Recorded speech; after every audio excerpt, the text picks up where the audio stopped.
Vamos a invitar a subir al escenario a Dora Barrancos, socióloga e historiadora feminista.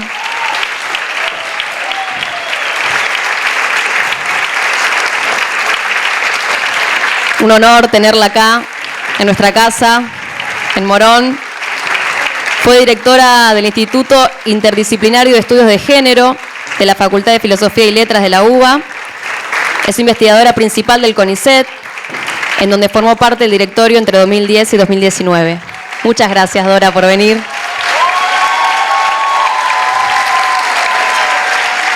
Una rockstar del feminismo.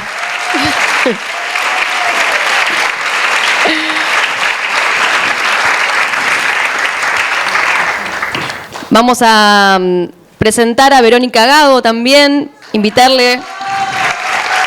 Ella es filósofa, politóloga, investigadora del CONICET, docente, militante del colectivo Ni Una Menos, autora de La Razón Neoliberal, Economías Barrocas y Pragmática Popular, entre otros textos.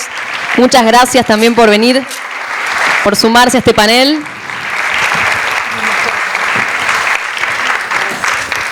Y vamos a presentar en esta oportunidad de manera virtual, ya que se encuentra terminando su labor legislativa solo hace un rato.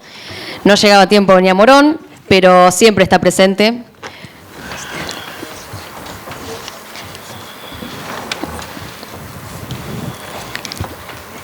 Mónica Macha. Vamos a darle un fuerte aplauso. Ella es licenciada en Psicología por la Universidad de Buenos Aires, magíster en Epidemiología y Gestión Políticas de la Salud por la Universidad de Lanús. Actualmente doctorando también sobre Ciencias Sociales en Salud, entre otros cargos. Ha sido subsecretaria de Políticas Sociosanitarias y secretaria de Relaciones con la Comunidad y Abordajes Integrales del municipio de Morón. Fue senadora provincial desde 2003 hasta 2017 y actualmente es diputada nacional por el Frente de Todos, Unión por la Patria.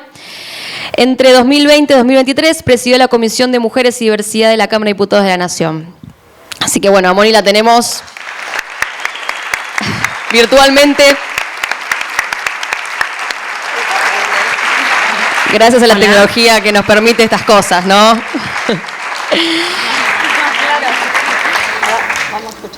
Y bueno, para moderar toda esta charla, la compañera acá va a estar dando la palabra, administrando la palabra en esta tarde. Ella es Regina Escorza, es licenciada en Ciencias de la Comunicación por la UBA, maestranda en Comunicación y Cultura, docente en la Universidad Nacional de José C. Paz, participa en diversos proyectos de investigación por una comunicación democrática, trabaja en la formación de género en el ámbito público provincial y desde 2017 participa de FM en Tránsito, primera radio cooperativa del país, que transmite desde el año 1987 desde Castelar, acá de Morón. Así que bueno, le damos un fuerte aplauso a todas las compañeras que vamos a estar escuchando hoy, aprendiendo de ellas.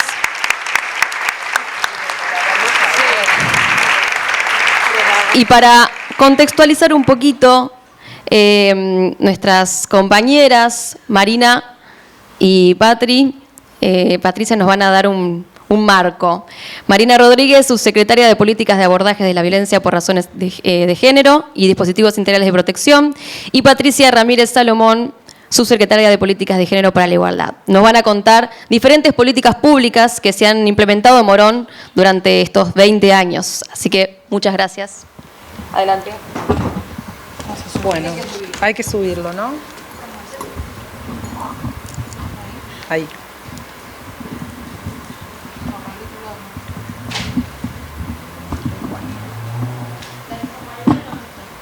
Y ahí.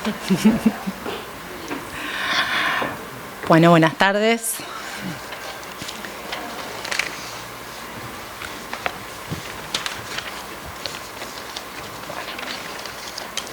Ya estamos, ¿eh?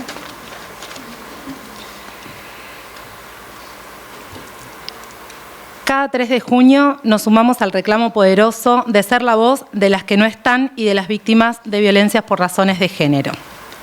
En lo que va del año, según el observatorio Ahora que sí nos ven, se cometieron 78 femicidios y un travesticidio.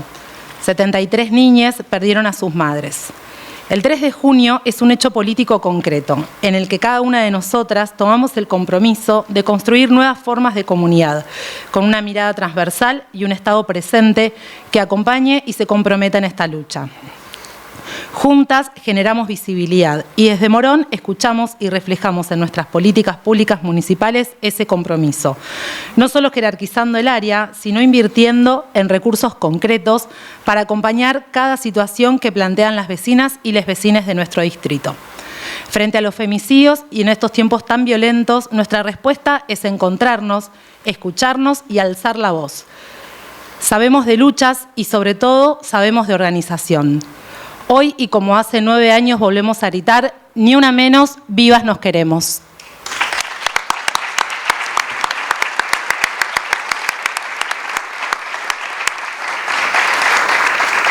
En Morón, desde hace 20 años, el gobierno municipal impulsa distintas políticas públicas en materia de género y diversidades, haciendo de esta decisión política un hito en el cono urbano bonaerense.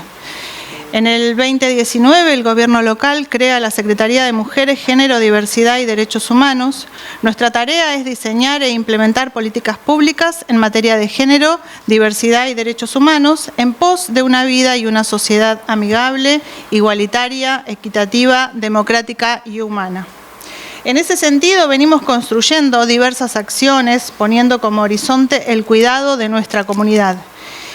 Y es así que les vamos a mencionar algunas de nuestras actividades, solo algunas.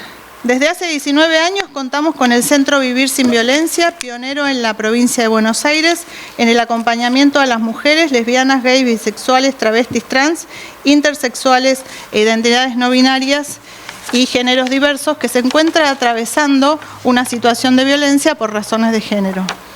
Durante diciembre del 2010 y diciembre del 2023, 7.253 mujeres y diversidades fueron acompañadas por el equipo interdisciplinario. El 20% son jóvenes, el 70% son adultos y 10% son adultos mayores. Pusimos en marcha el Centro Territorial Integral de Políticas de Género y Diversidad. Es un espacio para el abordaje integral de las situaciones de violencia por razones de género, donde actualmente se desarrollan actividades de promoción y formación para vecinas y vecines, junto a actividades deportivas y recreativas. Contamos desde hace muchos años con el programa Masculinidades para la Igualdad, en el que a través de charlas, talleres, buscamos cuestionar privilegios, mandatos y forma de actuar para avanzar hacia una sociedad más igualitaria y libre de violencias, para un ejercicio libre de masculinidades no hegemónicas. Nuestro ya conocido curso de operadoras y operadores comunitarios para prevenir la violencia de género. En la cursada brindamos herramientas a la comunidad para detectar y acompañar situaciones de violencia por razones de género en hechos cotidianos. Durante este último año, más de 140 personas realizaron y finalizaron el curso. El compromiso del Estado local con la eliminación de la violencia también se trabaja desde el interior de las áreas municipales, tomando como herramienta la Ley Micaela, con la que brindamos herramientas a los trabajadores municipales que les permitan identificar las desigualdades de género, deconstruir las discriminaciones hacia las diversidades y elaborar estrategias para transformar sus prácticas en sus ámbitos laborales. Desde su implementación se ha capacitado a más de 1.500 empleados. Otra política pública que nos distingue es la conformación desde hace 20 años del Consejo de Géneros y Diversidades de Morón, emblemático espacio de participación para que mujeres lesbianas, trans, travestis, no binarias y géneros diversos de todos los barrios compartan su voz. Durante el 2023, más de 100 personas participaron del Consejo Municipal de Géneros y Diversidades de Morón y les invitamos a todos a participar. Recién hicimos referencia a nuestra participación desde el 2004 en los encuentros plurinacionales de mujeres lesbianas, travestis, trans, intersexuales y no binarias, en un evento de carácter nacional en que con nuestra presencia representamos las voces de las vecinas y vecines de Morón. Queremos contarles que la Secretaría cuenta con el programa menstrual, en el que realizamos talleres y charlas donde se brinda información segura sobre la salud menstrual, facilitando el acceso equitativo a productos de gestión menstrual. Durante el 2023, más de 640 personas fueron beneficiarias de este programa. Otra experiencia innovadora es el consultorio de diversidad, que garantiza el acceso a la salud integral de la comunidad LGBTI-NB+, que se puso en funcionamiento en el año 2014 y ya contábamos desde el 2008 con la ordenanza de respeto a la identidad de género a personas que asistían al hospital municipal y a los centros de atención primaria. Bajo las políticas de abordaje integral de la temática es que se crea el grupo de familiares y referentes afectivos de personas LGBTI-NB+, en el que nos encontramos para compartir información, experiencias, reflexiones y sumar saberes. Ya son más de 20 familias las que participan de este espacio. También en concordancia con nuestro trabajo en red, es que se impulsó hace años la Mesa Local Interseccional para el abordaje territorial de las violencias por razones de género. Una vez por mes nos encontramos para dialogar y reflexionar sobre las herramientas locales para el abordaje de las violencias por razones de género. En la misma participan el Poder Judicial, asociaciones civiles, comisarías, colegio de profesionales y sindicatos. En un contexto que nos tiene como principales enemigas, que se burla y desprecia nuestra lucha y sus conquistas, en un claro posicionamiento reaccionario de los sectores más conservadores y misógenos, queda mucho por hacer. Por eso es necesario este encuentro, el abrazo y la fortaleza que podamos darnos mutuamente para no dejar avanzar al Gobierno Nacional sobre nuestros derechos conquistados. Sabemos lo que costó. Pusimos el cuerpo, dejamos la vida y sabemos que nos tienen de enemigas. No queremos dejar de pronunciarnos ante la masacre de Barracas. Una vez más gritamos, el odio mata, fue lesbicidio. Los discursos de odio que promulga este gobierno no son gratuitos. Exigimos justicia para Pamela, Mercedes, Andrea y Sofía.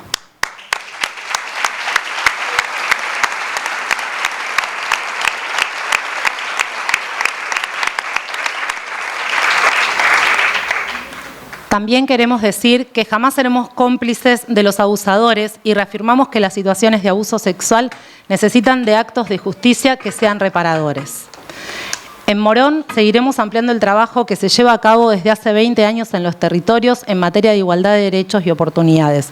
Estaremos en cada barrio, como se viene haciendo, para escuchar y atender cada demanda de las mujeres y diversidades de nuestro territorio, para abrazarnos y acompañarnos en los duros tiempos que estamos transitando. Seremos refugio desde donde resistir a la violencia y a la crueldad del Gobierno Nacional, que encuentra en el individualismo su modus operandi, en la exclusión y el desprecio de los más débiles. Nosotros abrazamos las diferencias, las celebramos y creemos en la convivencia democrática, en un Estado presente, eficiente y al servicio de las vecinas y vecinos. Para finalizar, y si nos permiten, queremos dedicar este encuentro a nuestra vecina y madre de todas las batallas, Norita Cortiñas. Recording in progress.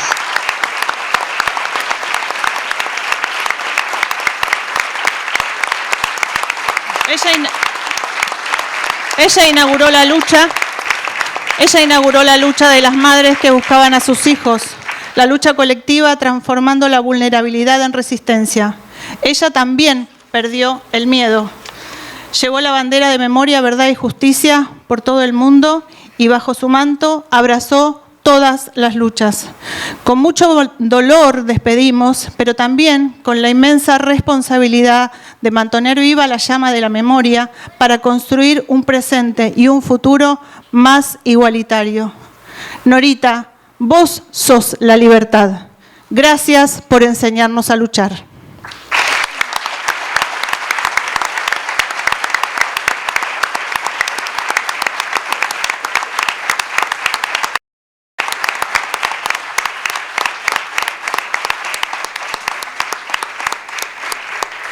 Le pasamos la palabra entonces a nuestras compañeras Regina, Verónica y Dora. Gracias.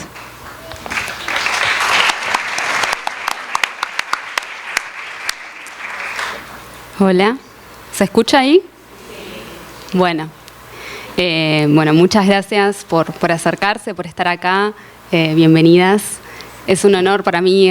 Quiero agradecer a la Secretaría. sí, de mujeres, géneros, diversidad y derechos humanos por esta invitación a compartir con Dora, con Verónica. Patri va a hablar ahora. Perfecto, la presento. Bueno, bien, la tenemos conectada entonces arriba nuestro, porque así la virtualidad lo permite, como en el éter, a la diputada nacional Mónica Macha. No tengo el machetito acá de todo completo, pero la escuchamos a ella.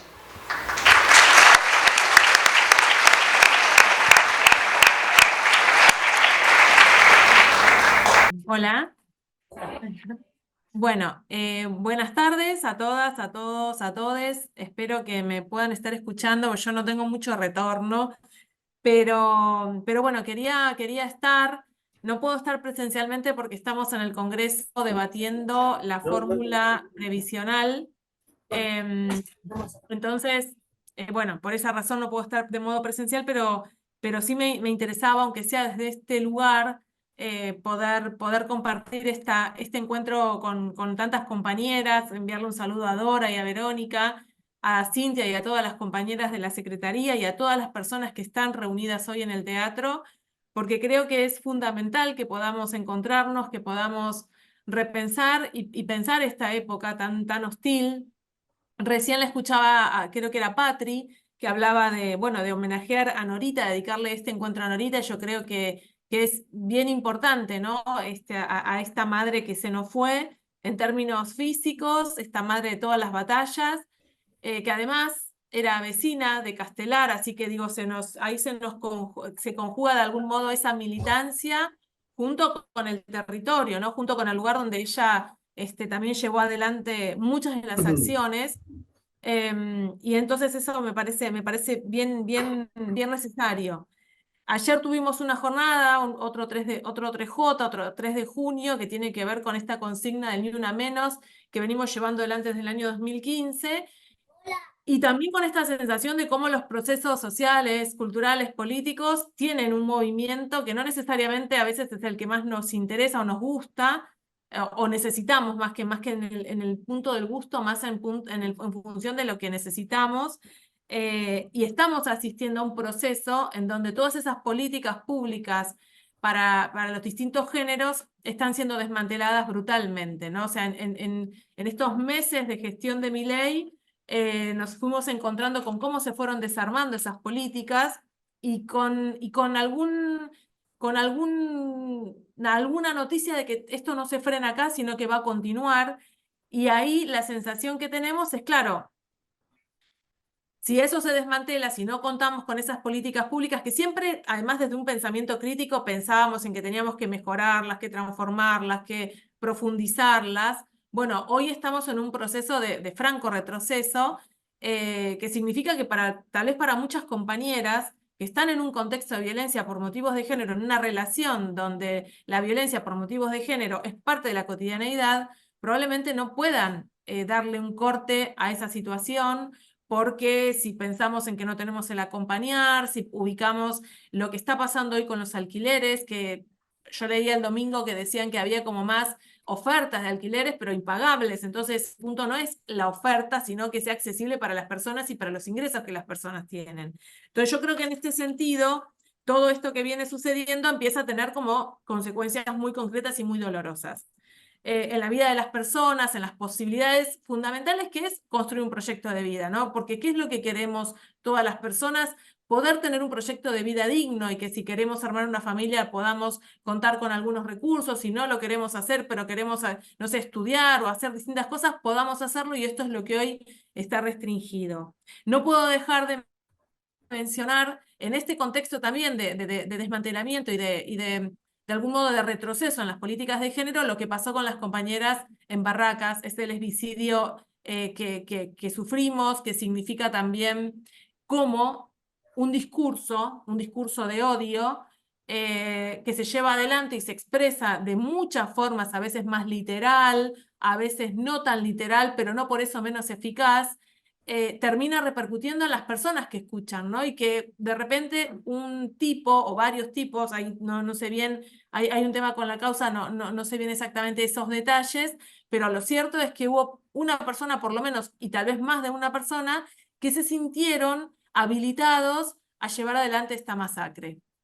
Entonces, ahí está, digo, cómo un retroceso en estas políticas de Estado tiene consecuencias en lo político, en lo económico, en lo social, en lo cultural, en la vida cotidiana, en definitiva. Entonces, yo creo que en este sentido, para nosotras, nosotres, es muy importante tener espacios de encuentro, tener también muy clara y muy activa las formas de organización y de articulación.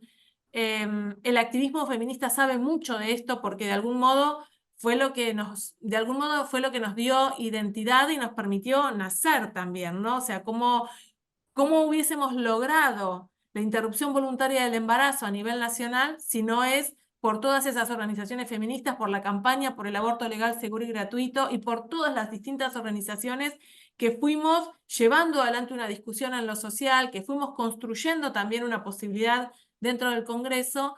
Entonces creo digo, este momento es muy hostil, pero nosotros tenemos muchas herramientas que las tenemos que fortalecer y que las tenemos que poner sobre la mesa para poder defender aquellos derechos que hoy están siendo de algún modo amenazados, pero también para reforzar esas banderas, esas ampliaciones de derechos que todavía no hemos logrado. Y es cierto que hoy estamos en una situación, digamos, en términos numéricas, en términos de bloque político, de bloque, en términos de esa tensión que hay entre la disputa que hay de sentidos en este momento, que no nos es favorable, pero que la posibilidad de que vuelva a ser favorable obviamente tiene que ver con nuestra construcción. No va a ir naturalmente hacia un lugar mejor si nosotras, nosotros y nosotres no lo construimos y no lo propiciamos.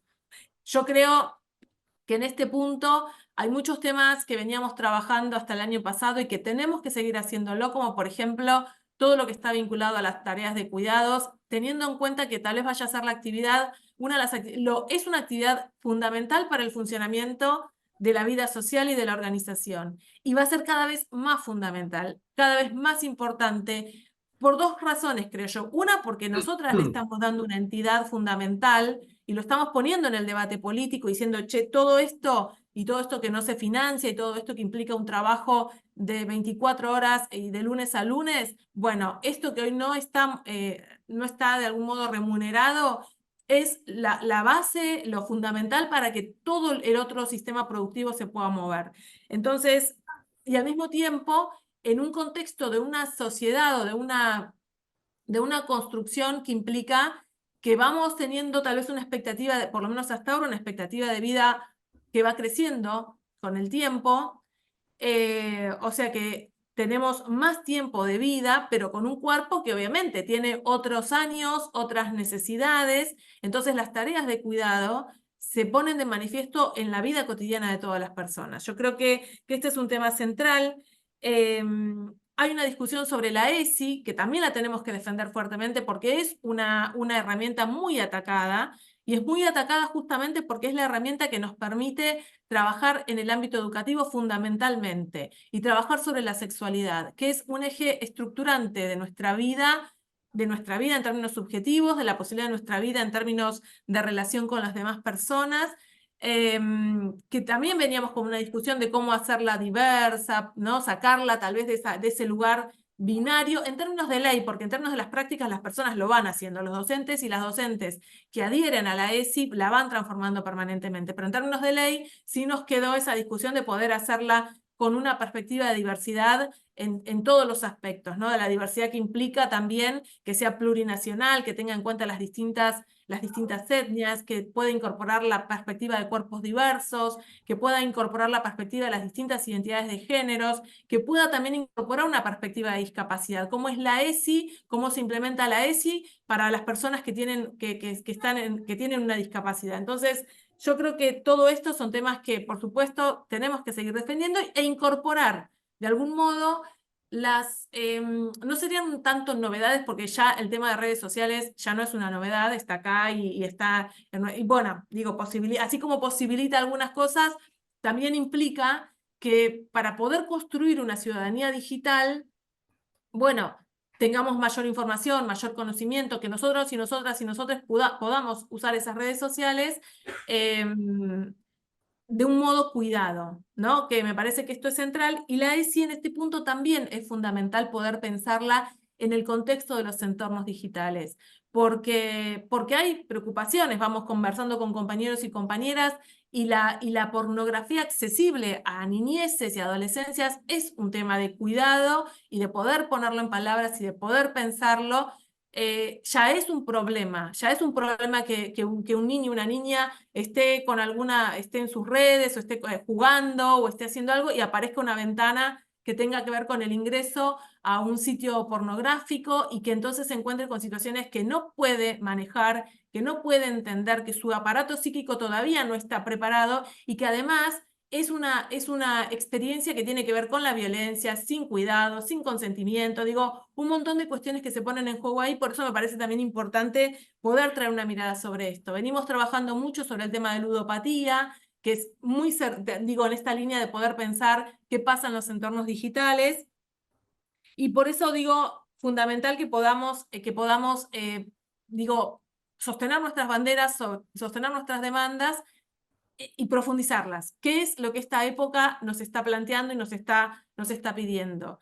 Las compañeras recién hablaban de los 20 años de Morón, y para mí esto es un hecho, es hermoso, y me emociona, porque la verdad es que fuimos construyendo esas políticas de género desde lo local, en mucha soledad institucional, ¿no? Siempre con las compañeras. Dora es una compañera que nos acompaña desde siempre, en todo lo que fue el armado de tanto de la primera coordinación de políticas de género, como también de acompañarnos. Yo no sé si Dora recordará, pero acompañarnos también fuertemente en lo que esa coordinación de políticas de género también trajo como discusión a nuestro espacio político, a Nuevo Encuentro, y significó, bueno, armar el Frente de Mujeres en aquel momento, poder pensar en términos de cómo llevar adelante la conducción del partido con más participación de compañeras. Tuvimos paridad en las listas de concejales y concejalas muchísimo antes que esto fuera una discusión a nivel provincial o nacional. Entonces, claro, son 20 años de un recorrido que nos ha demostrado lo necesario y lo eficaz que es poder contar con estas políticas y poder darles ahí un marco de gobierno local. Hoy en este contexto, por supuesto, tenemos no sé, la suerte o la posibilidad o la construcción política e histórica de tener en la provincia de Buenos Aires el Ministerio de Mujeres, Géneros y Diversidad, que es un espacio para nosotros y nosotras de mucha articulación. Y bueno, y esto, una apuesta a este momento y a este contexto. Yo creo que en ese sentido, nosotras cuando fuimos comenzando con estas políticas, lo fuimos haciendo de un modo muy acompañado, muy cuidadas por otras compañeras, y al mismo tiempo muy creativo, ¿no? Yo recuerdo esos momentos en Morón como de la posibilidad de un proceso creativo en la gestión fundacional. Y me parece que es un área que siempre ha mantenido esta cosa de decir, bueno, y ahora esta época, ¿qué otras cuestiones? ¿Cómo seguimos avanzando? ¿Cómo profundizamos y fortalecemos lo que tenemos? ¿Y cómo avanzamos en otros temas que siempre estuvieron, pero que tal vez hasta el momento no estaban dentro de ese pensamiento de la política pública, como por ejemplo la situación de madres protectoras, por traer también un ejemplo de una problemática que el feminismo va tomando cada vez con más potencia, y que tiene que tomarlo, y que tiene que también ahí poder generar no solamente política pública, sino también un sentido, y problematizar entonces esto que es lo que yo creo le cuesta y más les jode a los libertarios y libertarias, que es poder pensar en cómo criamos y en las familias, ¿no? Cómo constituimos familias, cuando esa familia constituye un entorno de cuidado y de crecimiento, y cuando es un lugar del que hay que salir corriendo porque claramente hay manipulación, hay abusos, hay otra violencia, hay otras situaciones que todo esto que estamos haciendo intenta desenmascarar todo el tiempo.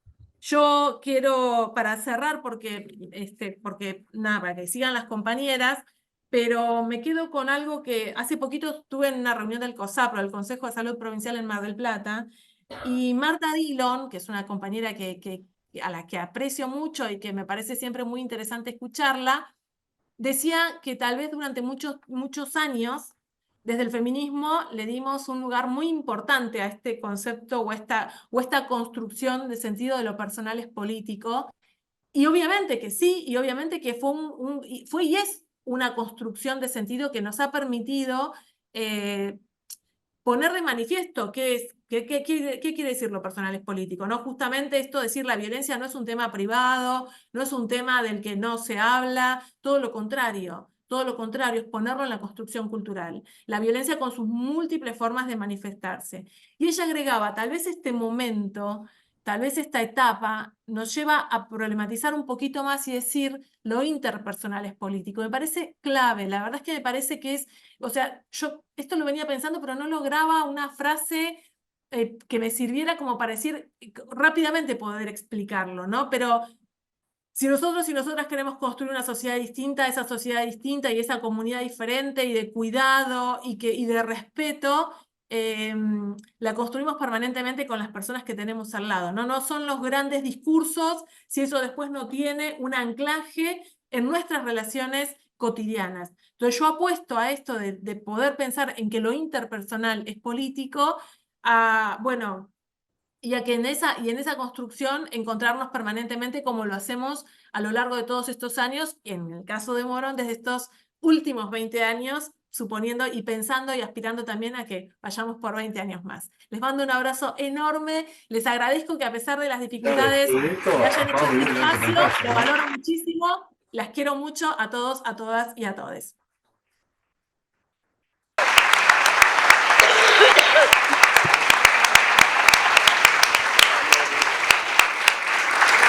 Creo que inauguramos una nueva especie de Twitch, pero con teatro y al mismo tiempo transmisión de Zoom, de nuevo pioneras en Morón. Bueno, de nuevo bienvenidas y bienvenides a todos.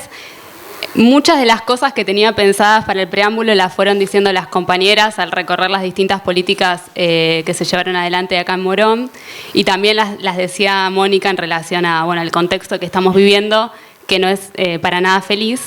Pero también pensaba que hace 15 años, probablemente, cuando nos preguntaban qué demandas en términos de políticas de género le hacíamos al Estado o al gobierno de turno, seguramente un montón de las cosas que hoy estamos demandando y que estamos viendo que se están cayendo, ni nos las imaginábamos, ¿no? Y hace 9 años salimos a la calle para evidenciar la violencia y los femicidios y la violencia sobre los cuerpos de las mujeres, y tal vez no tanto sobre la comunidad LGTBI, ¿no? Esa construcción se fue haciendo también con el pasar de los años. Entonces, creo que ese Ni Una Menos habilitó todo un recorrido que hoy podemos, por supuesto, tener nuevas demandas, tener nuevas luchas y también, por supuesto, querer sostener y continuar con esas conquistas que se tuvieron a lo largo del tiempo. Pero como para poder empezar esta conversación y no robarles tiempo, ¿cuál es el saldo para ustedes desde ese 3 de junio de 2015 a esta parte? Y también, ¿qué transformó en cada una de ustedes? Pero también, ¿qué transformó en aquello que las interpelaba en ese momento? Sea el feminismo, sea el movimiento de mujeres, o sea esa lucha por la igualdad. El Ni Una Menos, el primer Ni Una Menos. Bueno, muy buenas tardes, noches, frías noches, pero cálidas. Qué hermosa platea se ve desde acá. Qué pena que solo escuchamos a Moni, porque estábamos acá en la retaguardia, y debo decir que sí, que ha sido un honor para mí estar en, yo diría, los primeros bajidos de la problematización municipal de la condición femenina múltiple, y también he sido muy honrada con algunas oportunidades que inclusive excedían, pero la municipalidad, voy a recordar algo. Recuerdo que Morón fue la sede, yo no sé si ustedes se acordarán o no habían nacido, quién sabe, por ahí ocurre eso. Pero acá fue también sede de un encuentro que hubo medio iberoamericano en relación a ciudades seguras. ¿Recuerdan eso? Ah, muy bien. Bueno, o sea que Morón ha sido palco permanente 20 años, ¿no? 20 años, sí, ahí hay un cuaterno medio extraño, pero hay 20 años. Y yo diría, es una preciosa circunstancia en los días de hoy. Y voy a tu pregunta, Regina, porque no me quiero perder. Bueno, decirles que sí, claro, para gente vieja como yo, el día 3 de junio del 2015 fue, obviamente, quiero decirles, fue muy impactante. Teníamos una apuesta enorme, habíamos hecho una apuesta, Vero seguramente porque forma parte de la imbricación de aquel extraordinario producto que fue el 3, pero efectivamente tenía algún antecedente el año anterior, etcétera, etcétera. Pero yo tenía una apuesta grande, enorme, porque veíase que estaba ocurriendo un cierto proceso de masificación, felizmente, del feminismo. El feminismo de gueto, aquel que nos había caracterizado durante tantos años, había cedido, finalmente no había ninguna condición de hegemonía dentro de los diversos cauces feministas. Y lo que había ido ocurriendo, porque teníamos ya la 26485, nuestra gran ley, debajo del gran paraguas de Belén do Pará, voy a recordar de paso, que nuestra convención contra todas las formas de violencia, Belén do Pará, es muy precursora en el planeta, a ver si se entiende. La Unión Europea, muchos años más tarde, 2010, 2011, comenzó con las primeras oportunidades de hacer un acuerdo común, ¿no? Entonces, fíjense ustedes la delantera de América Latina. Pero bueno, recordamos también 2010, 2011, el trabajo, fuimos muchísimas las que tuvimos alguna tarea con relación a la 26485, que fue su bendita reglamentación, ¿no?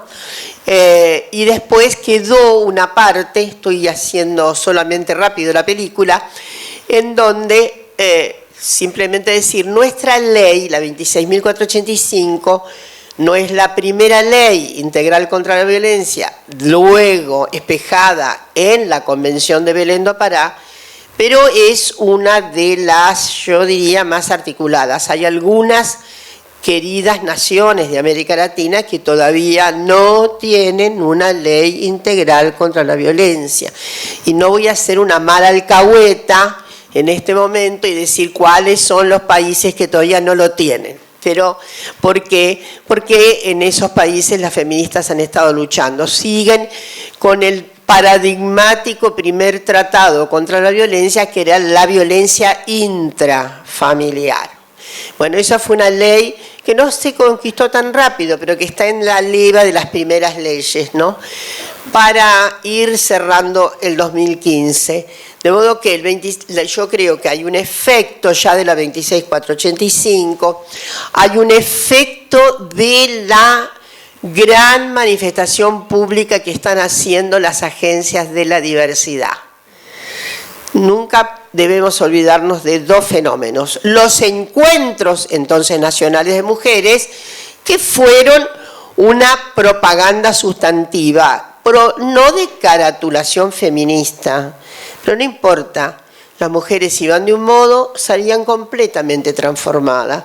Y lo que a mí particularmente siempre me ha importado es la insurgencia, no la carátula. La carátula no es lo que sostenemos, sostenemos la insurgencia, la insubordinación, el darse cuenta, ¿no? Entonces, a mí me parece que los encuentros fueron fundamentales en esa deconstrucción posible de subjetividades que estaban muy atenazadas. Y la gente salía de los encuentros de otro modo.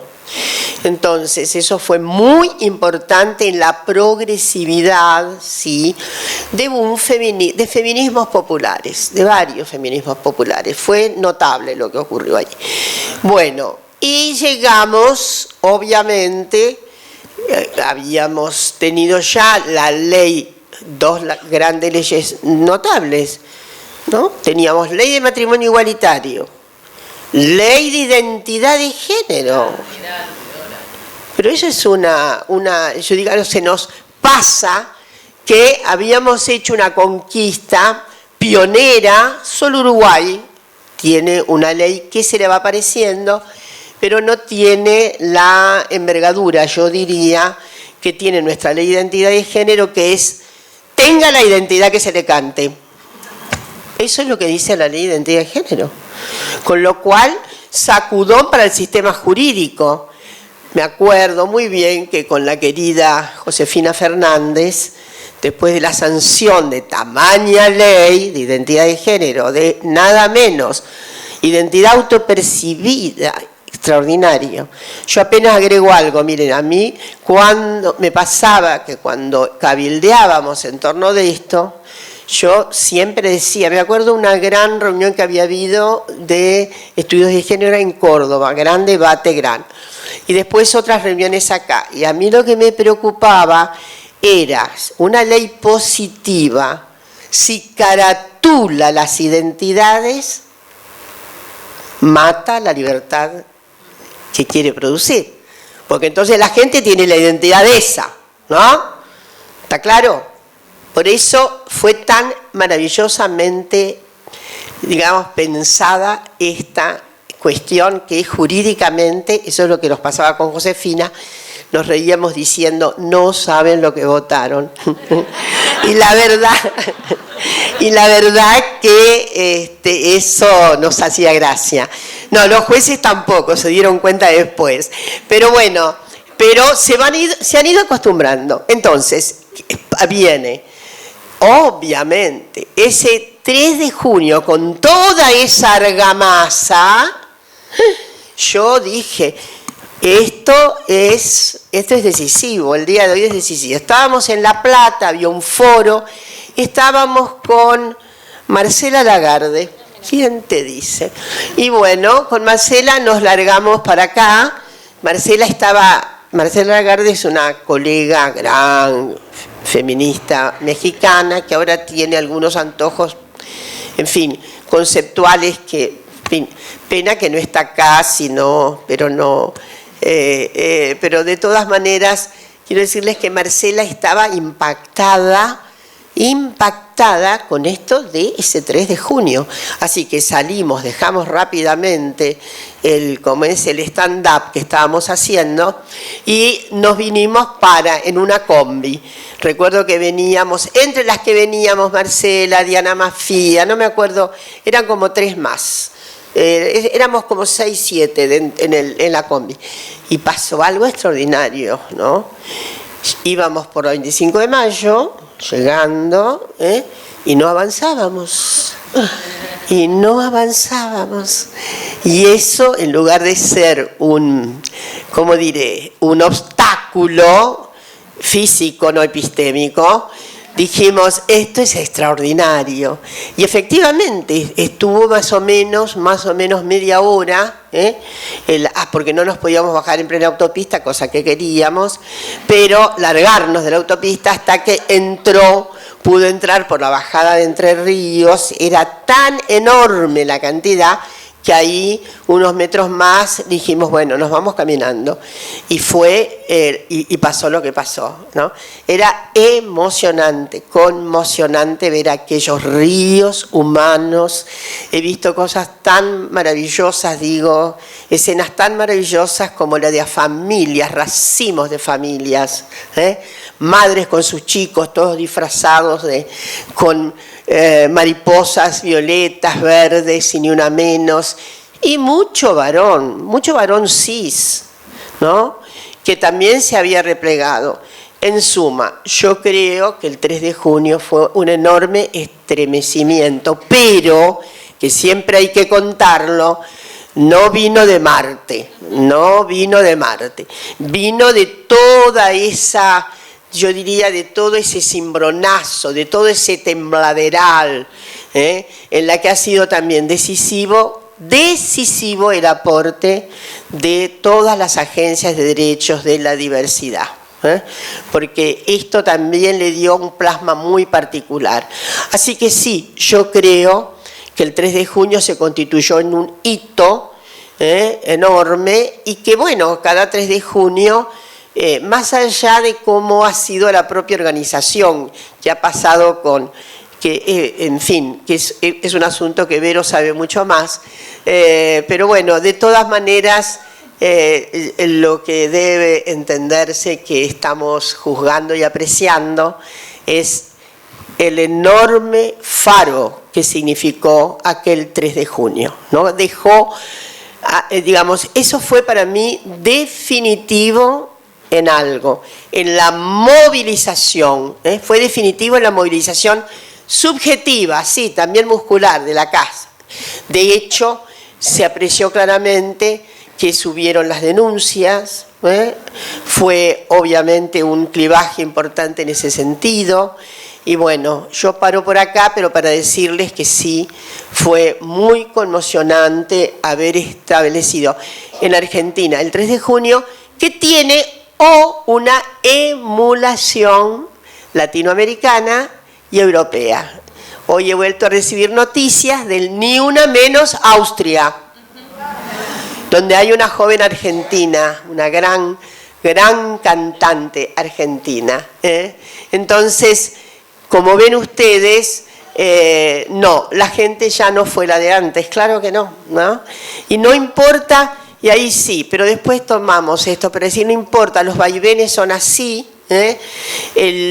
Sé que el 3 de junio, ayer, fue un poco menos nutrido en gente, pero lo que quiero decir es que hubo un cambio notable a propósito de la magmatización que traíamos en las sensibilidades, en las subjetividades, y las mujeres ya no fueron las mismas de unas horas antes.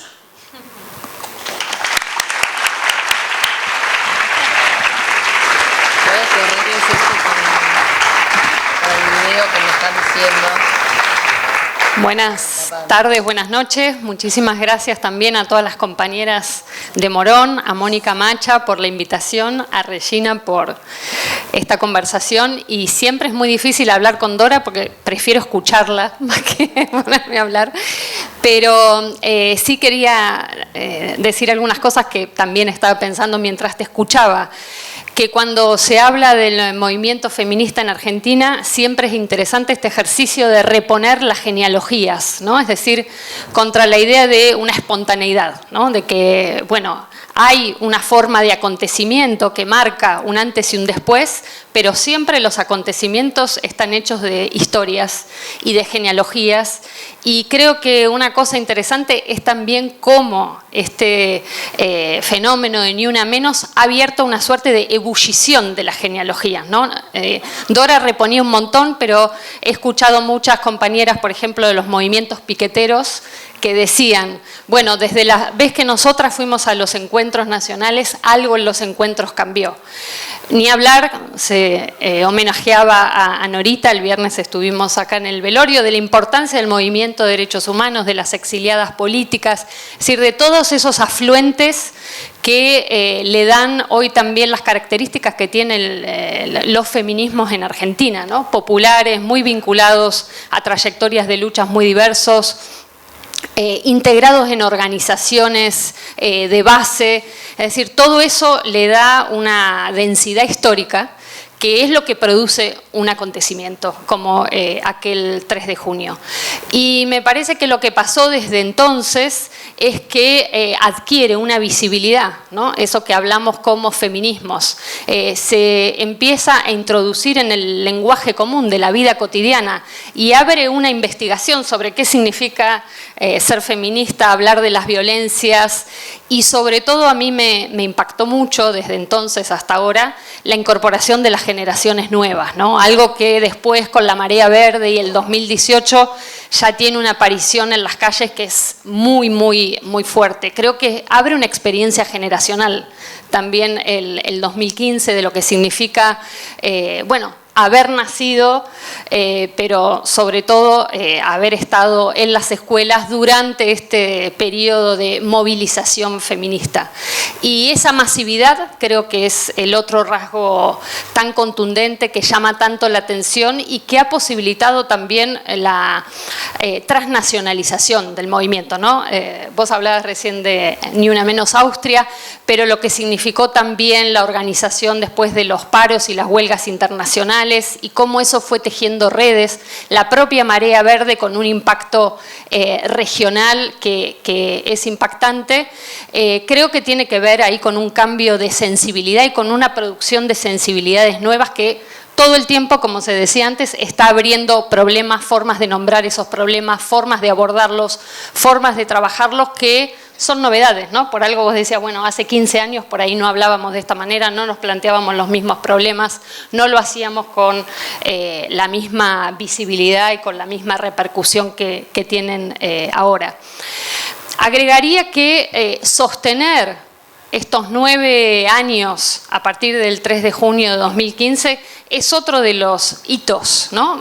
Abonando esta idea de que no fue algo espontáneo que surgió como un hongo y después se desintegró, sino más bien haber sostenido, haber ido complejizando los movimientos feministas, los feminismos populares, darse una estructura de organización y sobre todo de, insisto, de sostenimiento a lo largo del tiempo, que es algo que hemos aprendido de otras experiencias como los encuentros ahora plurinacionales, ¿no? Esa reiteración, esa persistencia, esa manera de hacer escuela política también en esa reiteración y en esa persistencia y en esa apertura todo el tiempo a la novedad, a, bueno, ahora con qué nos metemos, ahora qué vamos a discutir, ahora con quiénes nos aliamos, ahora qué temas vamos a plantear desde una perspectiva transfeminista y de esa manera renovar esas cuestiones. Eso me parece que es algo fundamental.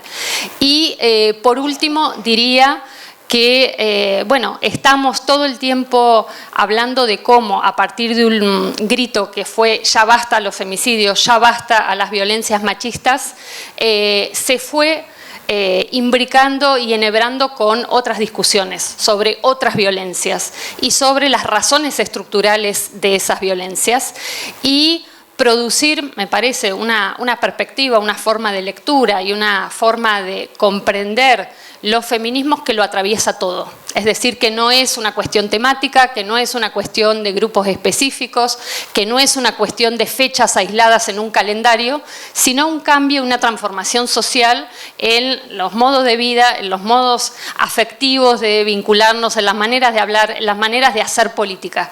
Y creo que eso es lo que estamos viviendo y eso creo que es también lo que molesta tanto a los reaccionarios, que vienen por eso, que como verdaderamente comprenden a los feminismos como un movimiento político de transformación social, es a lo que están reaccionando.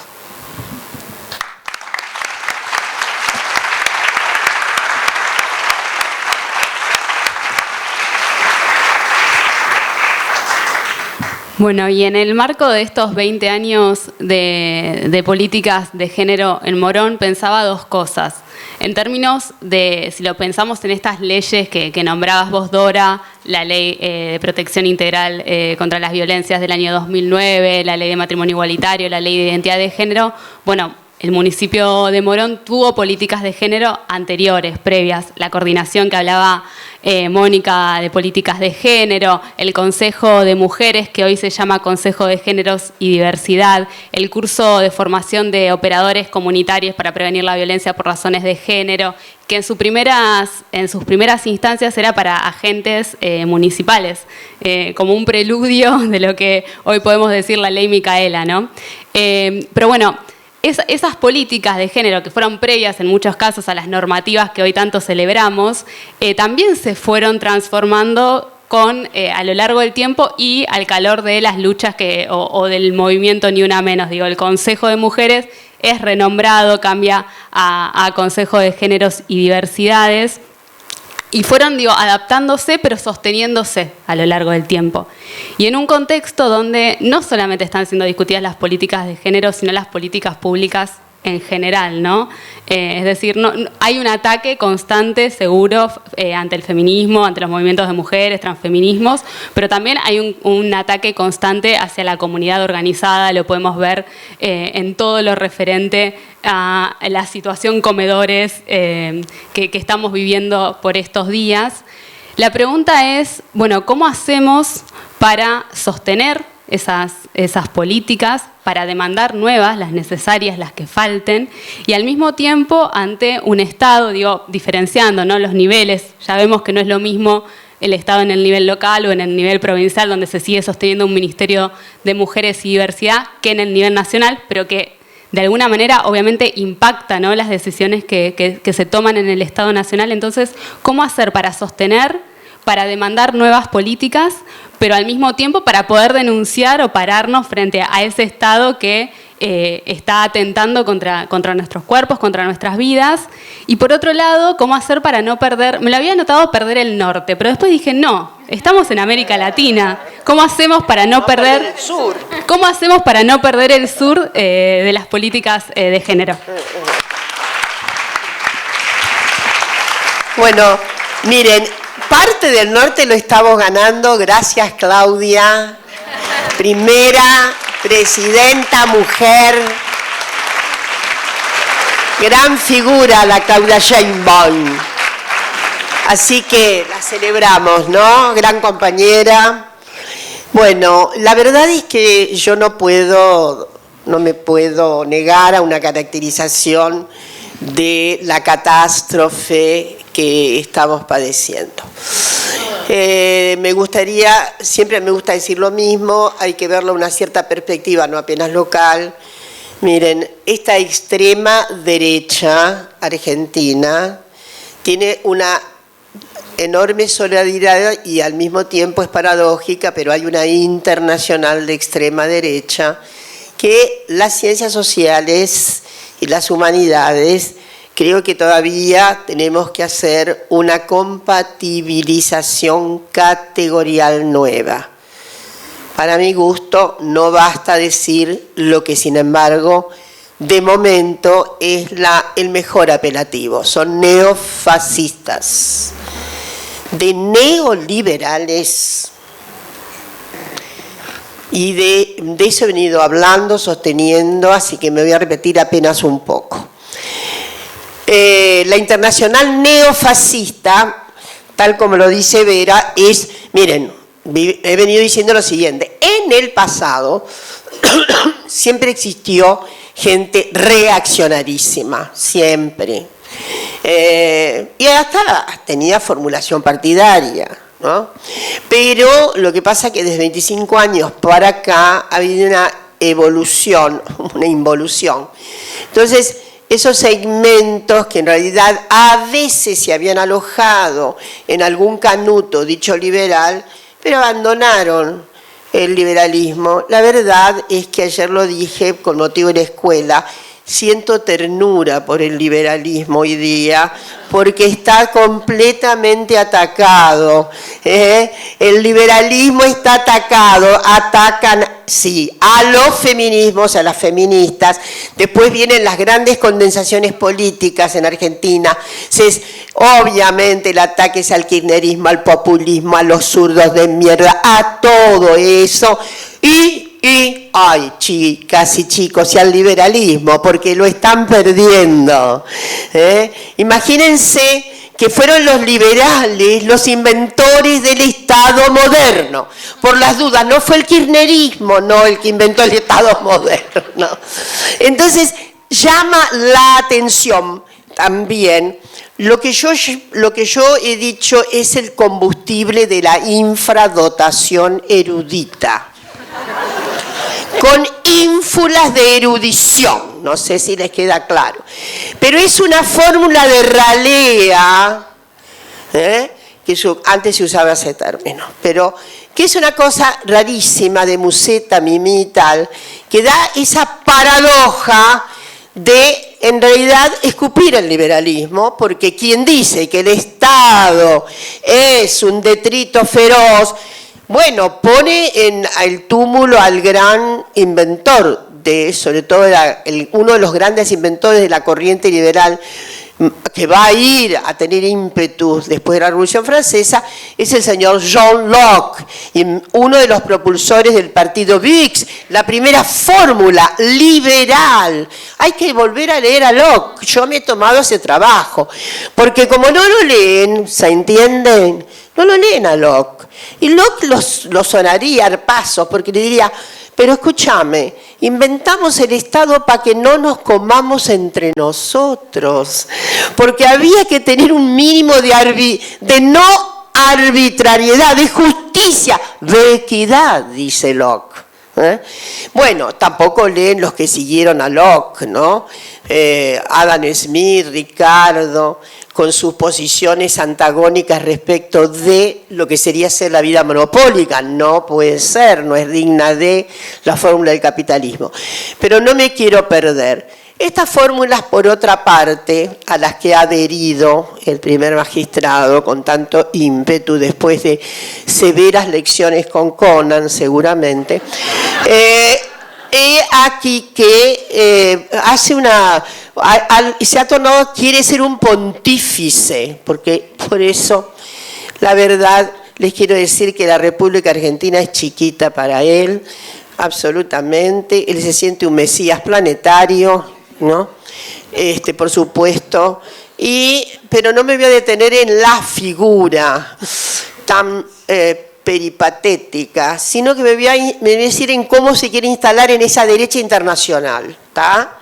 Las derechas internacionales, insisto, tomaron todos los elementos fagocitantes de los verdaderos derechos individuales, sobre todo los derechos de la sexualidad, los derechos que tienen que ver con el idiosincrático profundo de nuestro ser. Y se han propuesto lo que antes era capilarmente, se encontraba una señora reaccionaria que vituperaba contra las machorras feministas o que vituperaba contra, las lesbianas, las homofobias, lesbofobias, transfobias, ni le digo. Entonces, ¿qué han hecho? Lo han llevado a un programa. Esta es la novedad de las extremas derechas. Han hecho un programa.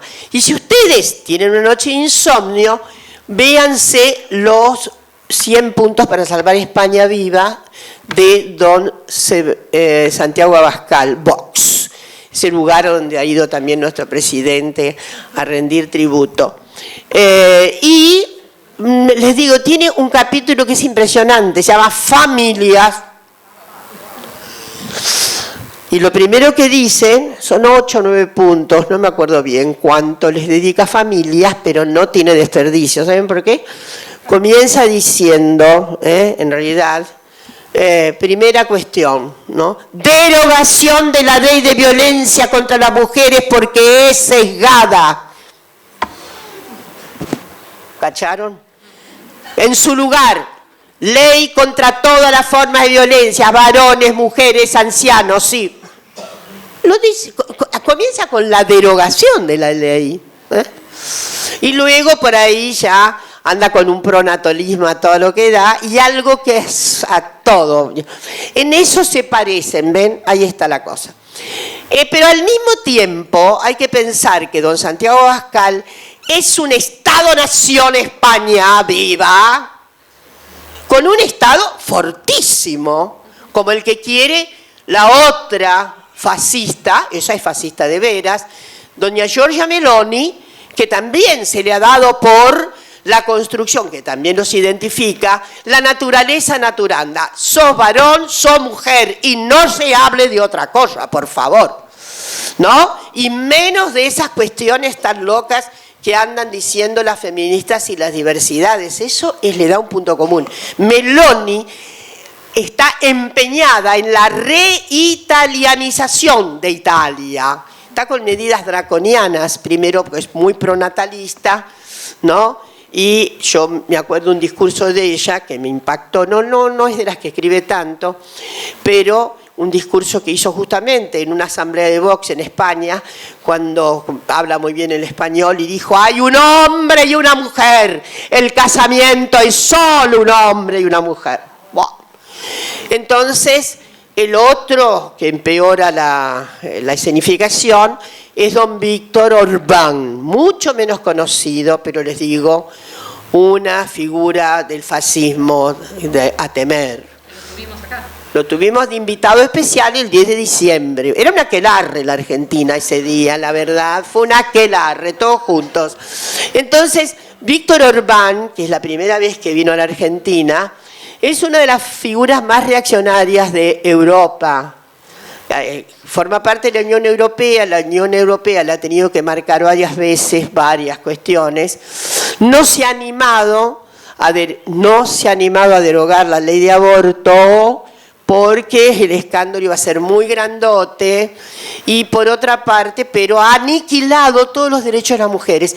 En Hungría, por la Constitución, creo que fue 2010 o 2011, que él ha venido ganando bien las elecciones en Hungría, debe decirse, se transforma la Constitución y saben que las mujeres pierden todos los derechos, menos el derecho a voto, el aborto. Ahora les voy a decir cómo ha quedado el aborto. Y ¿saben ustedes que es constitucional en Hungría el pago diferencial del salario a las mujeres? Es legal. Yo contrato a una mujer y le pago menos que un varón. Así que fíjense a dónde. Después tiene, por supuesto, obviamente el tema de la naturaleza naturanda. No se le ocurre de ninguna manera apreciar cualquier disidencia, pero sobre todo tiene un mandato de Hungría para los húngaros, y es brutal lo que hace en materia de ponerle acantonar a Hungría, porque ningún inmigrante pueda poner ni un momento el pie del lado de Hungría. Lo sabían, ¿no? Terrible. Su monotema es ese. Ha blindado el perímetro húngaro, porque ustedes saben que las pobres personas de a miles que venían sobre todo de la costa turca y se metían, y algunos murieron tantos, y tenían que cruzar, no querían ir a Hungría, pero tenían que cruzar para atravesar hacia Alemania, ¿no? Entonces, es terrible lo que ha hecho. Con relación al aborto, no ha derogado el aborto, pero en Hungría las mujeres, como dice la Constitución, que van a hacerse un aborto, tienen que pasar por la crueldad de escuchar los latidos del feto antes. Crueldad es esa. Y la crueldad manifiesta en nuestro país. Un minuto más porque ya me tomé toda la película, pero no puedo dejar de decirles que esa es la internacional de pertenencia de nuestro primer magistrado. Por supuesto, cree que es el oráculo, pero hay intereses diferentes, porque en realidad Abascal defiende el Estado español, ¿no? Lo mismo le pasa a Víctor Orbán y tal. Hay ciertas, lo mismo pasa con el personaje Trump, que ustedes saben que es nacionalista el hombre. Entonces, eso da cimbronazos, ¿no? Pero como él va, y sí, sin embargo, se encuentra en el único modelo que los atraviesa a todos, el contrafeminismo. Y absolutamente contrariar cualquier perspectiva de derechos para la diversidad sexogenérica, porque el mundo es binario, absolutamente binario. Miren, la verdad, y ahora sí completo, lo que tenemos que hacer, ya saben ustedes, es dar vuelta a la tortilla.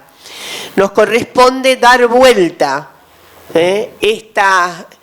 este ciclo aciago, doloroso, insoportable, en donde además hasta se me vienen imágenes muy del cristianismo primitivo, en donde efectivamente había mucha cuestión prístina, etcétera, etcétera, y en realidad son falsarios Hablan de la anticorrupción y son lo corrupto.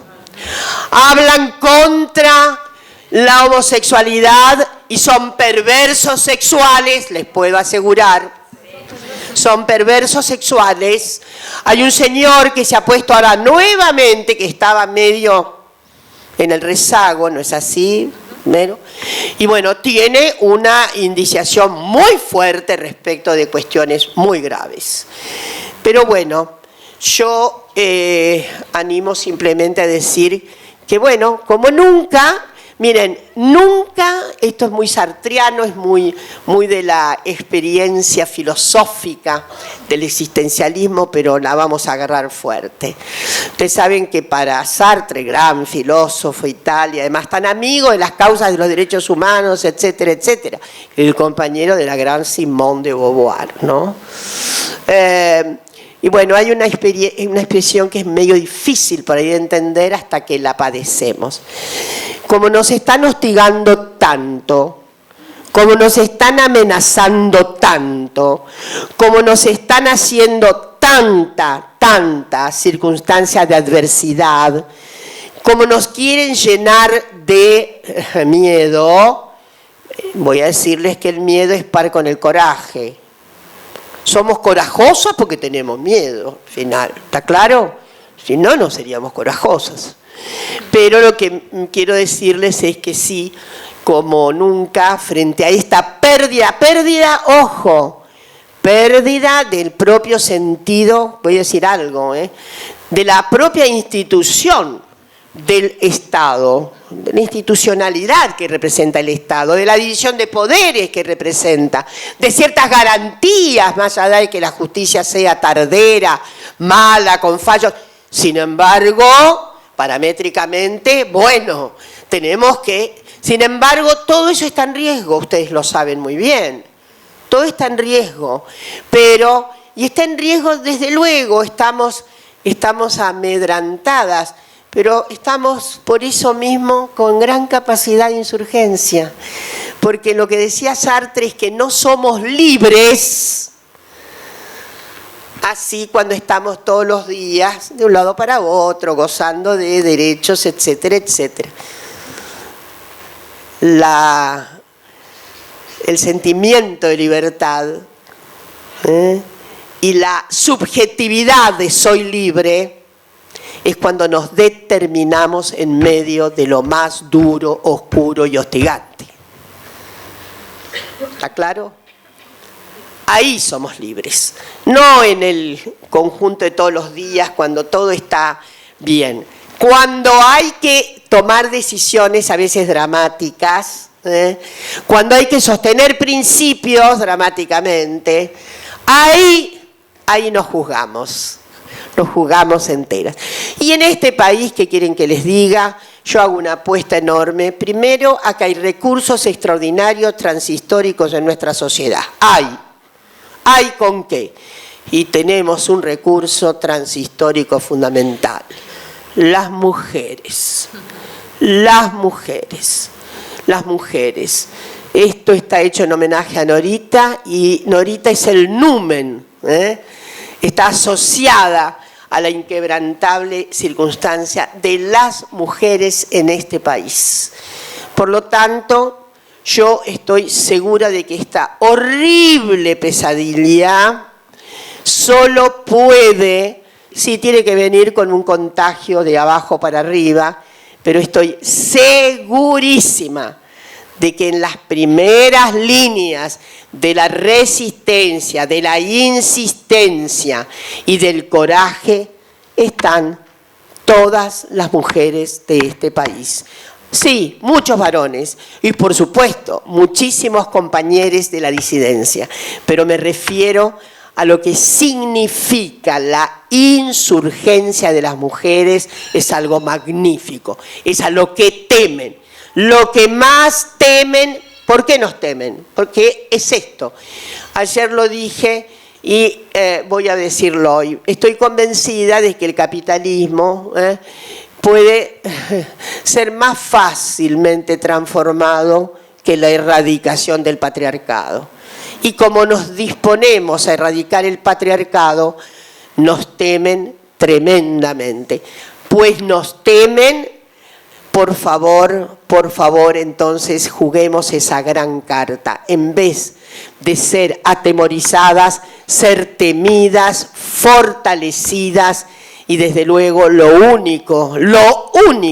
única receta es la acción colectiva convergente, dejando los detalles para épocas mejores.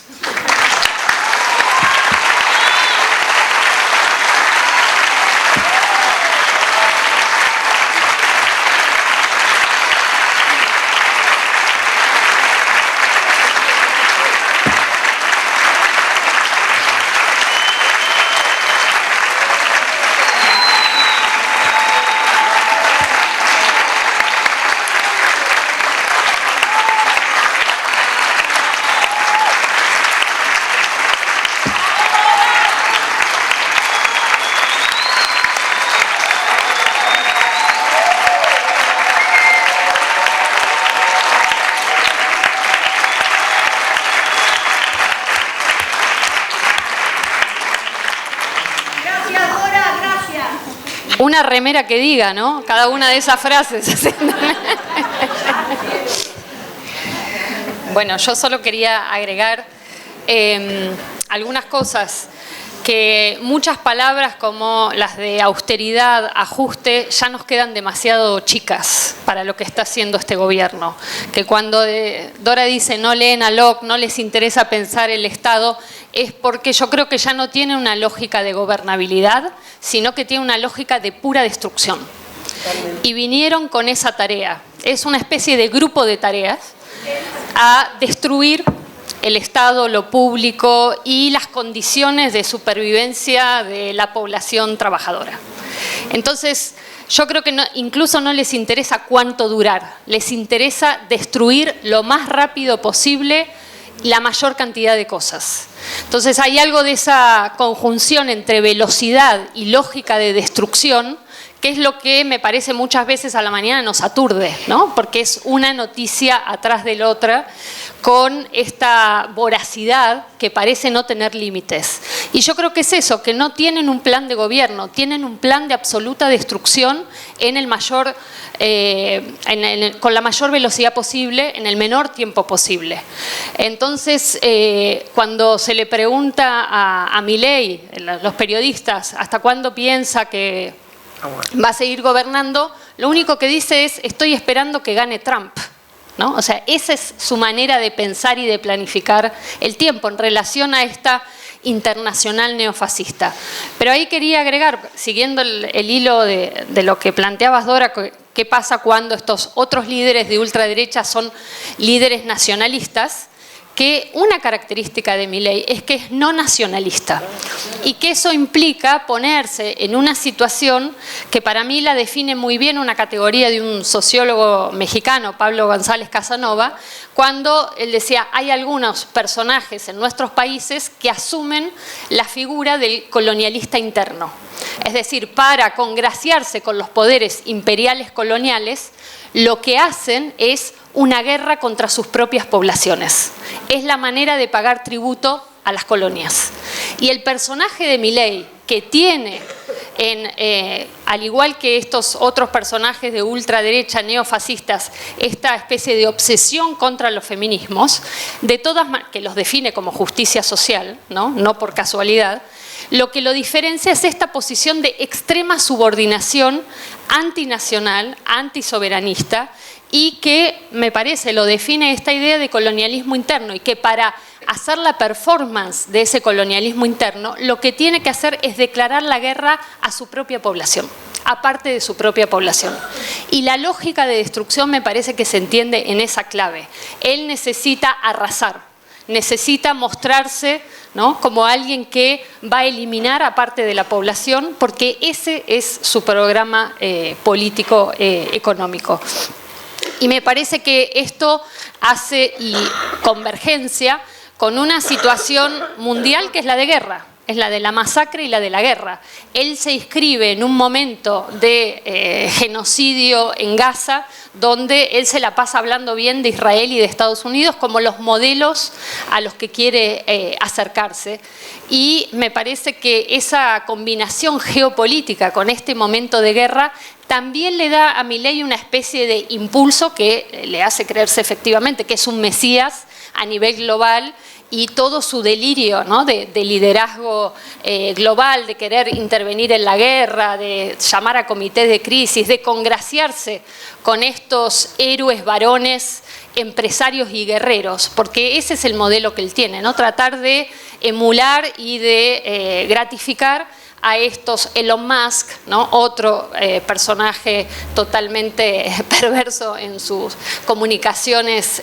No sé si habrán visto esa imagen que tuiteó cuando Milei estaba dando el discurso de Davos, ¿no?, como que se erotizaba con el discurso de Milei. Es decir, hay toda una maquinaria ahí de sexualización de esta ultraderecha que me parece que es muy particular, que es muy violenta, y que ellos creen que los está empoderando en una especie de misión teológica, misión que les permite sobre tierra arrasada tener una nueva élite global de empresarios que va a hacer negocios sobre esa tierra arrasada. Por algo Elon Musk va a ver la tierra arrasada de Gaza para ver dónde va a instalar la internet 5G. O sea, solo esa imagen y el modo en que Milei quiere congraciarse con este tipo de empresarios, con Galperín acá en nuestro país, ofreciéndole el negocio de los recursos del Estado para la timba financiera. Es decir, es todo un modelo que requiere de la extrema destrucción para proponerle a este nuevo grupo de empresarios una nueva escala de negocios que tiene que ver con el capitalismo financiero de plataformas, que cree que buena parte de la población es desechable y no es necesaria, excepto que sea parte de la especulación financiera. Entonces creo que como nunca nos han declarado la guerra y tenemos que estar a la altura de ese desafío.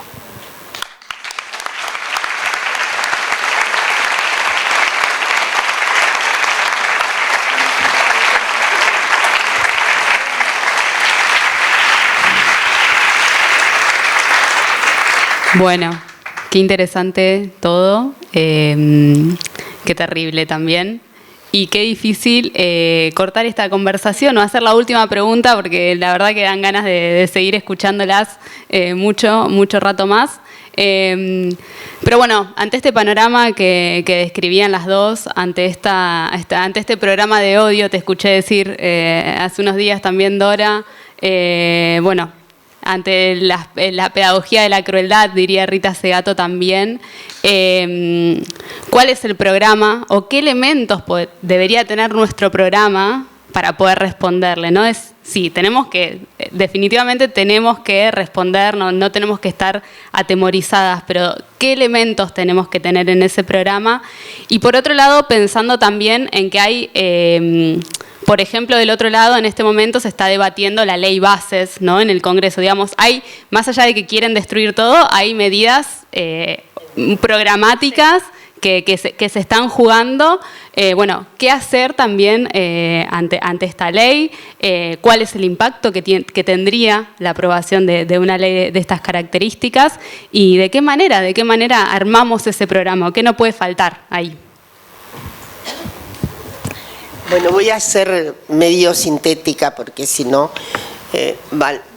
Miren, yo lo que creo que la primera cosa que voy a decir es que no se dejen atemorizar inclusive por las voces cariñosas y amigas, chicas, no hagan hola. ¿Está claro lo que les quiero decir? Si hay algo que debemos hacer es quilombo. No nos vamos a quedar con... A ver, el famoso backlash, el miedo. ¿Se imaginan ustedes si las clases obreras del mundo hubieran temido al backlash en donde estaban? Nada.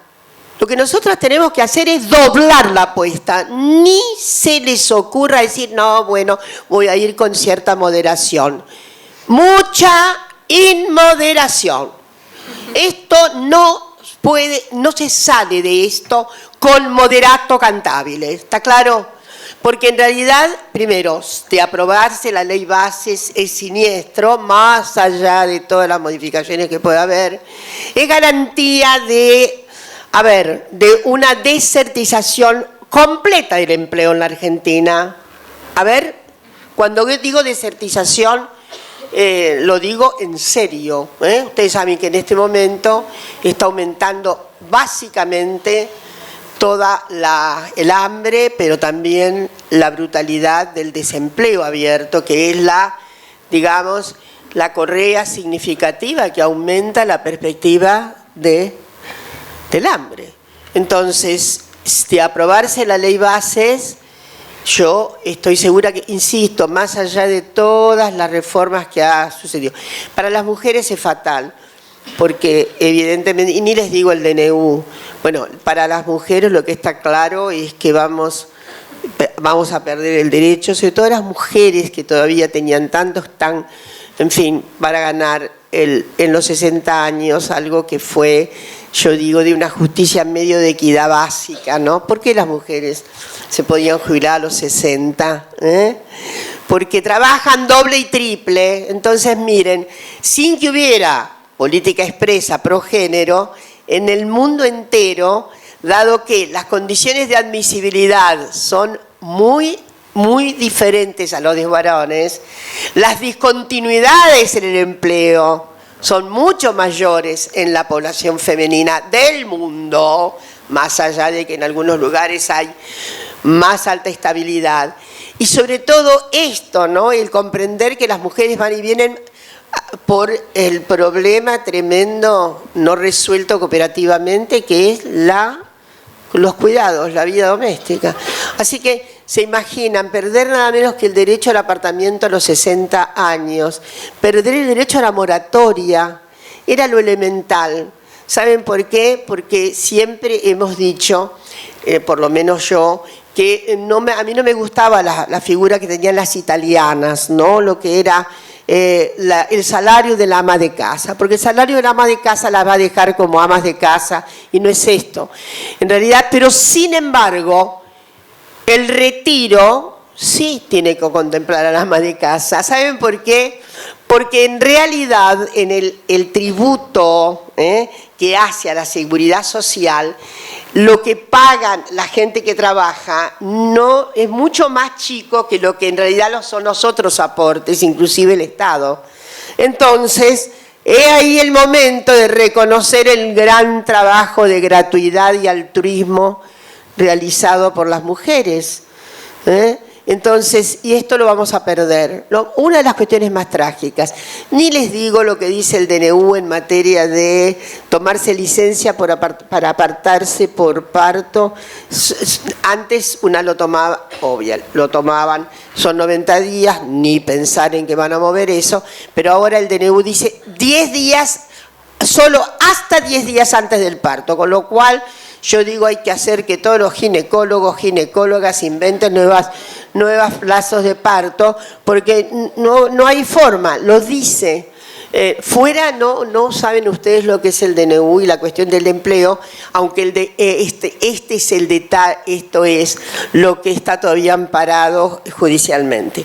Pero bueno, destruye nuestra vida en común. Las privatizaciones van a ser significativamente onerosas para toda la comunidad argentina, ¿no? Y además lo que significa perder la línea de bandera nuevamente, que era la única que llegaba a lugares, en fin, y volver a perder los ferrocarriles de nuevo. Pero como dice Vero, están en una tarea de achar, están achando, destruyen.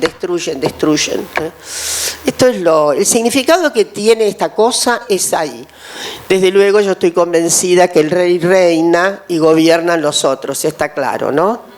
Estoy absolutamente convencida de que hay algo esquizofrénico en la anomia de la actual gobernanza, porque tiene mucho de anómico también, Entonces, digo, en este vertedero de alucinaciones, la verdad es que el presidente reina, pero gobiernan los CEOs, gobiernan la destrucción que él quiere, la están produciendo funcionalmente, sí, a su medida y demás.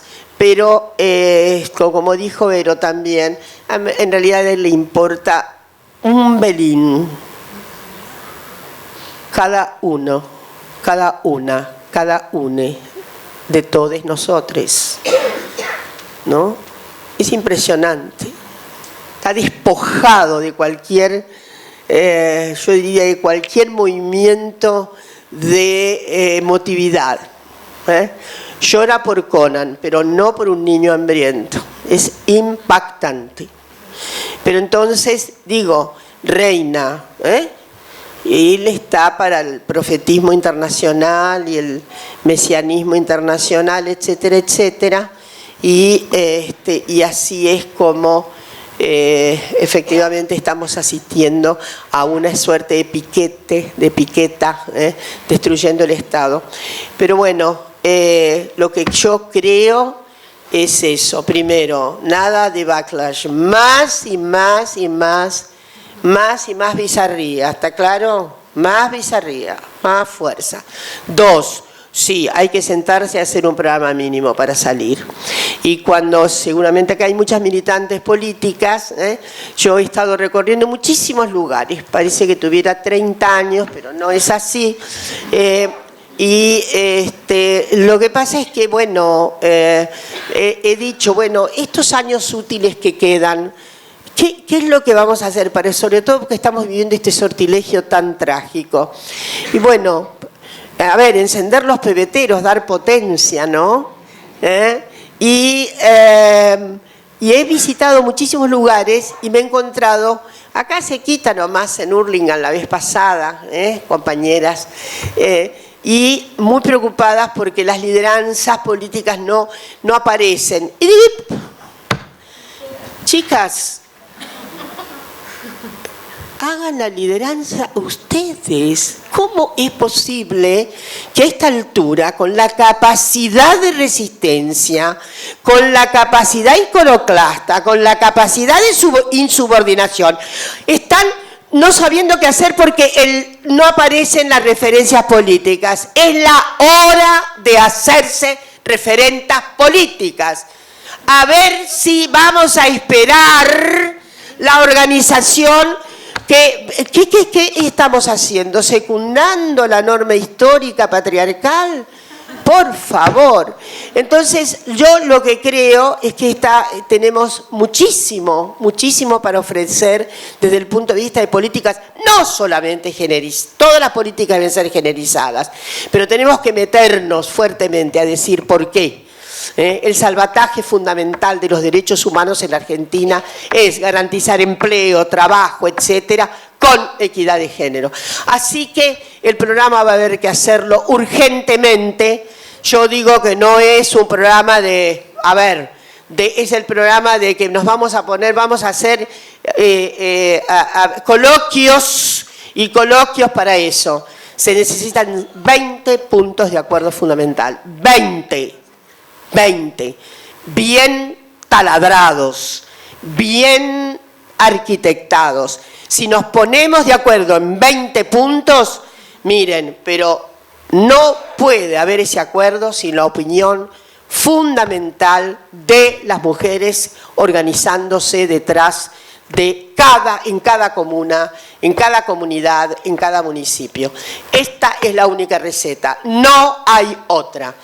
No puede venir, no va a venir de Marte, ni de Saturno, no van a venir las referencias políticas fundamentales. Hay que organizarse como siempre ha pasado. Pregúntenle las piqueteras lo que hacían, a ver si necesitaban unos manuales impresionantes de dogmática política. Se necesita algo mucho más práctico y enjundioso. Poner blanco y sobre negro qué es lo que queremos, en qué estamos de acuerdo y qué es lo que efectivamente nos va a permitir la organización para vencer las circunstancias ominosas que estamos viviendo.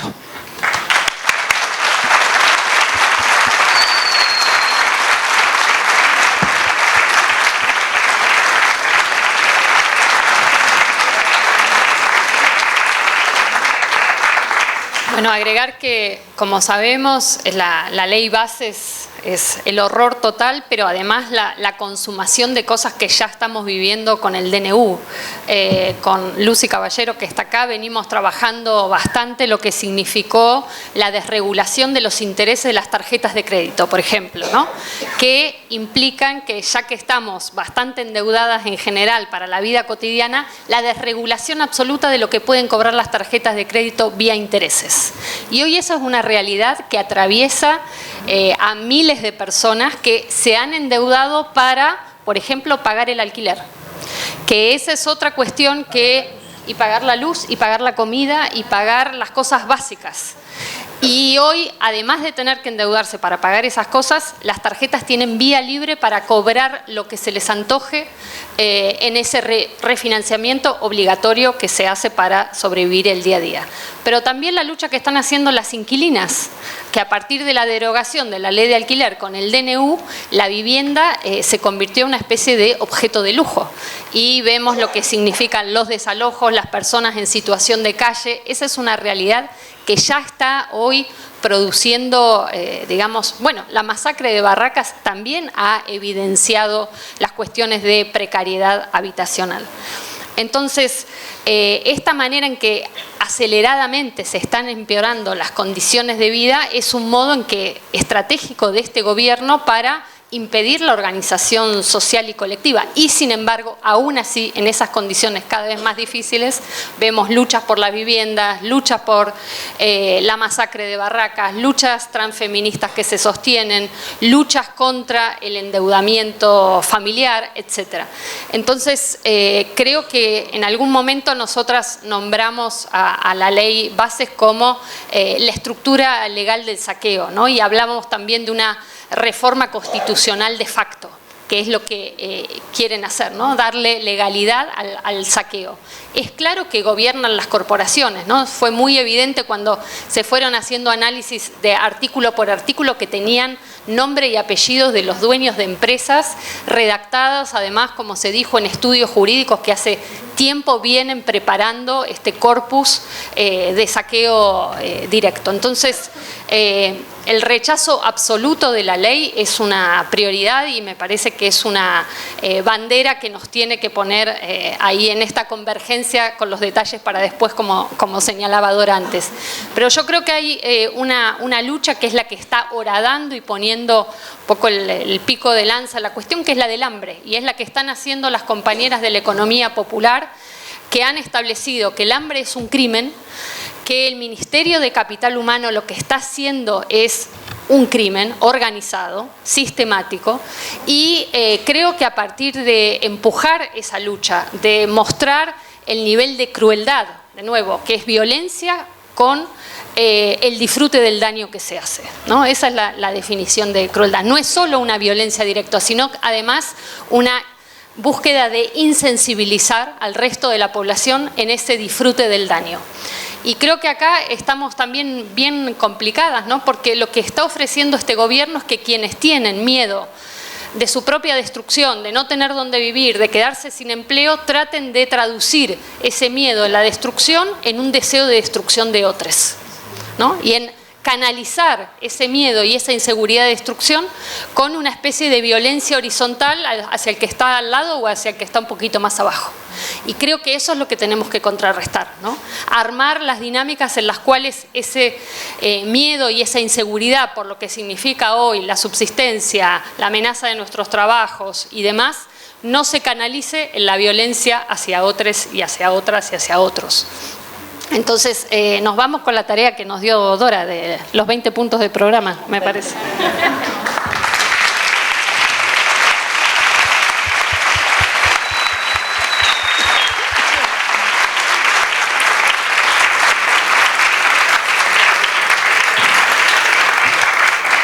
Me parece interesante a esto que decías vos, Vero, de, bueno, el programa de evidenciar el hambre, también el trabajo de las compañeras de la economía popular, pero también pensar en que escuchaba hace unos días también a compañeras decir, bueno, nosotras cuando nos juntamos, cuando organizamos las ollas populares o cuando organizamos los comedores, eso, ¿no? Nos organizamos, pusimos en común lo que nos pasaba, pusimos en común las problemáticas que teníamos y pudimos elevar esas demandas. Entonces están atentando contra eso, con la posibilidad de organizarse con esa comunidad organizada que después es la que hace ruido y la que termina haciendo la tarea que nos mandó Dora. Así que podemos decir 20 años sosteniendo derechos y 20 puntos para la próxima como programa para este programa del odio que nos quieren imponer. Ternura, organización y lucha, compañeras. Gracias.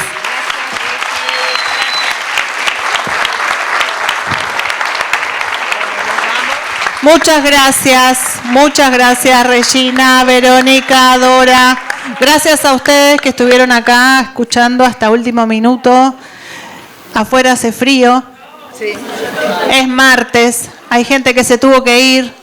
Quiero dejarles el saludo de Mónica, que estuvo escuchando a través de un celular hasta hace poquito tiempo, y quiero agradecerles a todos los que estuvieron acá, porque para nosotros esto es una fiesta, tener a las compañeras. Agradecemos a todas las secretarias que están acá, porque en 20 años hemos construido política pública y tenemos secretarias mujeres, y las concejalas también. Así que gracias a todas.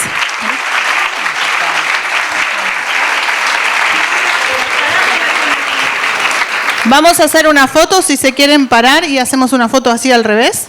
¿Quieren? Sí. Patri, las trabajadoras y los trabajadores que hicieron posible esto también. A todos, todas y todes. Gracias, Regi. ¿Cómo nos ponemos para la foto? Mirando así. Así como dijo Dora, perfecto. ¿Ustedes se suben a la silla para sacar?